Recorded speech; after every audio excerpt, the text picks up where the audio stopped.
What actually is a Witcher? How different are they to normal humans? What is the lore and mythology behind them? Let's take a look. Hi everyone, this is Robert. Welcome to In Deep Geek. On this channel I cover the world of Andrzej Sapkowski's The Witcher in full, books, video games and the TV shows, as well as the best of other fantasy worlds like The Lord of the Rings and A Song of Ice and Fire. There's a subscribe button in the bottom right of your screen. Witchers are professional monster hunters in the world of the continent. Humans, but mutated intentionally to become something superhuman, stronger, faster and longer lived. They have been around for almost as long as humans have on the continent, though their exact beginnings are lost in the mists of time. At which early point we should probably note that those used to digging into the history and lore of such created universes such as The Lord of the Rings Legendarium or A Song of Ice and Fire will find that the information we have to go on in the world of The Witcher is a lot sparser or more varied than they are used to. The writer of the Witcher books, Andrzej Sapkowski, has not written a Silmarillion setting out the history of the continent, or even an equivalent of George R.R. Martin's in-universe history tomes, The World of Ice and Fire and Fire and Blood. In fact, Sapkowski hasn't ever even produced a definitive map of his world. What we do have are 6 novels, with another being in the works as this video was written, 2 collections of short stories, 3 video games, with some more in the works, a TV show in the original Polish, and the Netflix show with spin-offs. There are gaps in our knowledge, and crucially, quite a few contradictions between different sources, and plenty of room for interpretation and extrapolation. When in doubt on this channel, we will always revert to the original stories by Andrzej Sapkowski. Which is important here because the Witcher Blood Origin spin-off did include a plotline in which a character named Fiol is magically fused with the heart of a monster from another realm and subjected to mutagenic elixirs to create a prototype Witcher of sorts before or at the time of the conjunction of the spheres. However, this was not from Andrzej Sapkowski himself. Indeed, for a very long time, the actual origins of the Witcher were never made clear. Then, in the book A Season of Storms, Geralt visits a remote castle called Risberg, where dark magical experiments had long taken place, and is told, "It was Cosimo Malaspina, and after him his student Elsa, yes, Elsa, who created the Witchers. They invented the mutation owing to which men like you were bred, owing to which you exist, owing to which you walk upon this earth, ungrateful one. You ought to esteem Elsa, his successors and their works, and not destroy them." Elsa was a famous human mage born centuries before Geralt's time, so the background to the creation of witches is something like this. In the years after the conjunction and the arrival of humans, they started to expand and build settlements in untamed lands. Not only were there elves and dwarves and gnomes to contend with, but also monsters. The conjunction of the spheres is a topic worthy of a video on its own, but what matters here is that monsters, creatures that did not originate in this world, ghouls, griffins, trolls and the like, were suddenly thrust into the continent. These colonising humans needed protecting. Cosimo, Elsa and perhaps some others invented mutagens that could transform humans into beings capable of facing the monster and destroying them. A caste of warriors was formed who specialised in monster killing. The accumulated knowledge of humanity went into giving them every advantage they could. They received martial training, were given herbs and mutagenic mushrooms and plant stimulants that changed them physically into stronger, faster and more robust versions of themselves. They were even taught simple magic spells, which they called signs, and magic potions to give them every possible advantage. They became superhuman. And for a long time, witches and the rest of humanity worked well together. A number of Witcher training schools were established, and witches were sent out to roam the land. If a village or settlement needed a witcher's services, they would put out a notice and pay them to kill whatever monster was threatening them. But times change, and over the centuries, witches started to become the victims of their own success. The more monsters they killed, the less work there was to go around, the less need there was for witches, and simple environmental truths also had an impact. In the long run, humans have always adapted to their environment and grown, and over time settlements became towns and cities, local militia became trained armies, the rule of law extended out, and huge swathes of the land became tamed or civilized. The monsters who arrived during the conjunction were not always as adaptable, however. They didn't have a natural ecological niche, and many just died out. In short, By the time we reach Geralt's era, the need for witches was greatly diminished. Despite what we see in the books and games, most of the time, most people lived lives untroubled by monsters. Witches increasingly became things of legend and feared as much as they were occasionally needed. But let's take a closer look at what a witcher actually is. Witches are not born witches. They are just normal people, given or promised to or rescued by witches at a young age and taken to be trained. At least some, and possibly many of them, seem to have ended up there due to the law of surprise. When a witcher saved someone's life and the grateful recipient offered whatever the witcher desired by way of a reward, the witcher would invoke the law of surprise. Whatever unexpected thing awaits them when they return home. Sometimes this was a child, and the child would be taken to be trained as a witcher. Destiny demanded it. Practicality demanded it too. Witches cannot have children, one of the side effects of the mutagens, so if they wish to carry on for another generation, they have to recruit. These children are then taken to one of the Witcher schools. Geralt's is the Wolf School, based at Kaer Morhen. There are also Cat and Griffin schools and several more name-checked in the video games.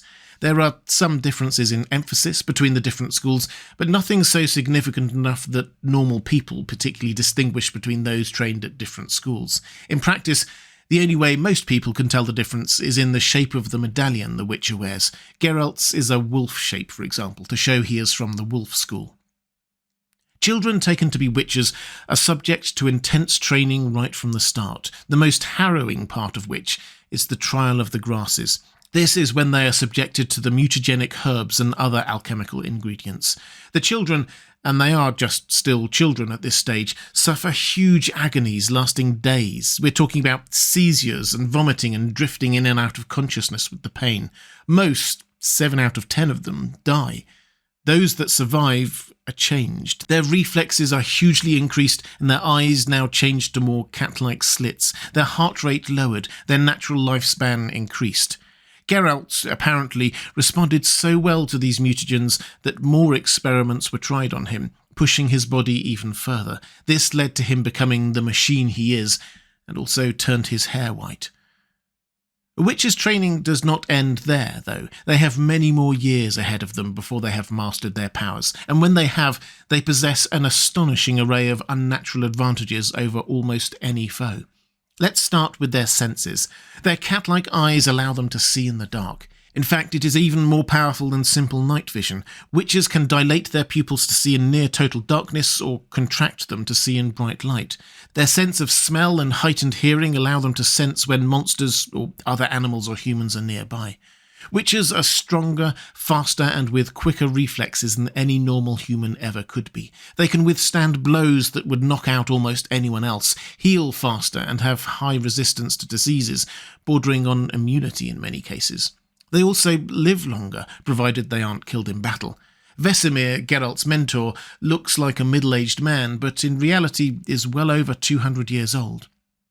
Witches are trained in all forms of combat, but specialise in the sword, a steel one for use on humans and other natural creatures, and a silver one for the supernatural. Even leaving aside their supernatural speed, strength and reflexes, the fact that they have trained for often decades in the use of these weapons makes them almost peerless in combat. And when they need an added edge, they have potions to boost them, make them stronger, more able to resist pain, heal quicker, and so on. These aren't run-of-the-mill potions either. Witches' natural superhuman constitution means that they can consume even more powerful drugs and potions, things that would kill a normal human on the spot. And if all that wasn't enough, witches have magic on their side too. We've already mentioned the Witcher medallions. These aren't purely ornamental. They vibrate when magic is near, whether that is someone casting a spell, a curse, or even if there's just a magical being hiding nearby. They are, in effect, a sort of spider sense for magic, giving a Witcher an early warning of danger. And finally, witches can use simple magic too, known as signs. This isn't the same or as powerful as with true sorcerers, deliberately so. These signs are intended to be quick and easy to use, and adaptable to the circumstances, usable even in combat. They require just a small amount of concentration and a hand gesture, hence being called signs, and are why witches tend not to use shields in combat. One hand is for their sword, the other free to make signs. 5 of these signs are commonly used in the video games and can be seen dotted around the books and TV show. Ard, which stuns and repels people and objects. Igni, which shoots a jet of flame, in small measures enough to start a campfire, in larger bursts enough to seriously damage an opponent or opponents. Erden, which creates a ward of sorts against enemies, blocking them or slowing them down when they enter the affected area. Quen, a kind of protective force field, and Axi, a hypnotic Jedi mind trick, which can calm people and make them more amenable to your suggestions and the like. There's also Heliotrope and Somna, although Geralt seems to use them less. Players of the video games will be very aware of how powerful all of these can be in the right circumstances, particularly as Geralt gets more powerful. The point of these signs, though, is not in how powerful they each can be, but in their ease of use and adaptability. Witchers don't need to set up complicated pentagrams or light candles or memorize complicated spells. They just make a gesture in the air. They can be used in combat or in secret, when negotiating with an alderman or soothing wild animals, whatever is needed at the time. All of which might make you think that a well-prepared Witcher must be pretty invincible.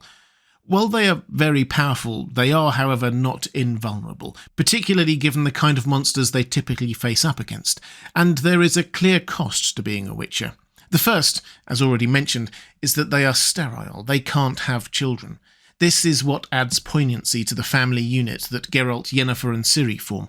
Neither Geralt nor Yennefer can have children, and Ciri lost her family, so they are creating a kind of found family of their own, bound together by destiny. Witchers also find it hard to access their emotions. Contrary to what some believe, they do still have emotions, but some combination of the mutagens, harsh training and solitary life makes them extremely self-reliant and reluctant to allow others in. Which doesn't help Witchers with their PR problems, of course. Witchers nowadays are rare and rarely needed, so when they turn up, often uncalled for, with their cat-like eyes, brooding countenance, superhuman abilities, and looking exactly as they are, centuries-old trained killers, relics from a bygone age with no time for social niceties, it's no small wonder that they are feared and distrusted. When they are needed, town aldermen and elders leave notices out at crossroads, but even when they aren't, witchers in need of food, lodging and money will sometimes still turn up unannounced, sitting on their horses outside village gates, waiting to see whether they will be ushered into a hushed audience or pelted with stones and rotten fruit until they ride away. Geralt is not unique as a Witcher. We meet many others in the books, TV shows and games, but he is undoubtedly more powerful than most due to the extra mutagens he was subjected to. And he does gain a degree of personal fame or infamy due to his white hair and reputation as the Butcher of Blaviken. His is a solitary and usually thankless life, like that of all Witchers, but one marked with destiny many times over. I'll be producing more Witcher videos over the coming months, so if you'd like to see more of them, please click on the playlist on the left of your screen. Or if you'd like to support this channel, the best way to do that is to click on the link to my Patreon page on the right of your screen. Thanks for watching. That's all for this time. I'll see you again soon.